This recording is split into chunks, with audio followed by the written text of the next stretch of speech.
Dobro večer, dragi gledatelji. Evo, nalazimo se u Bibinjama. Nalazimo se sa doajenom. Bog živjeli. Sa doajenom svega kulturnoga što se dešava u Bibinjama. Ante Listica, zvani Čimo. Evo, Čimo je jedan od organizatora našeg večerašnjeg koncerta Klape Tomislava Brajića, Klape Intrade na srid sela, pa evo neka on reče par riči. Dobro večer, Čimo. Dobro večer svima i dobro večer i Klapi Intrade, što ćemo se po 6. puta tu na srid sela skupiti staro, mlado, muško i ženskog roda i stranci koji su došli neka uživaju dobru pismu.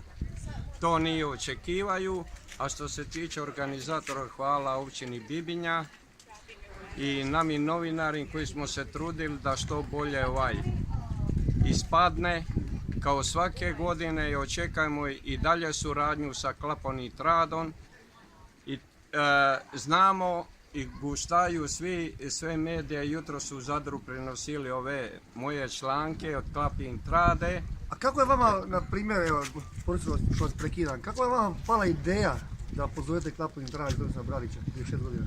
To sam ja uvijek tražio kao novinar, svugdje sam išao istraživa i naišao sam na Klapu Intrade, bio sam 2-3 puta na vašem koncertu i onda sam zamolio načelnika da se omogući ovaj veliki objed u starom selu gdje ćete vi svake godine nastupati. Dobri su organizatori i tako će uvijek biti. Čuli smo da neki turisti čak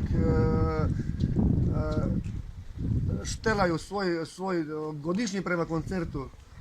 Oni će ostati 1, 2, 3 dana više i tako su me non stop pitali. A ima li turista?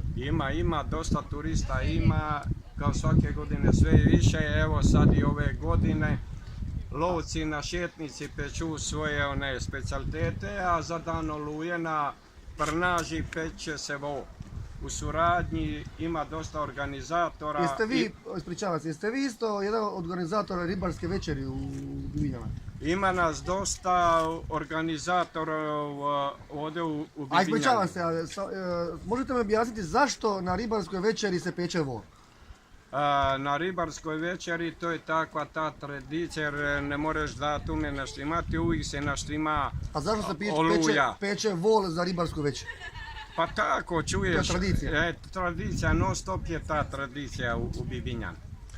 A recite mi, gospodine Čimo, da li vidite našega legendarnog Antu Sikirića Krivina?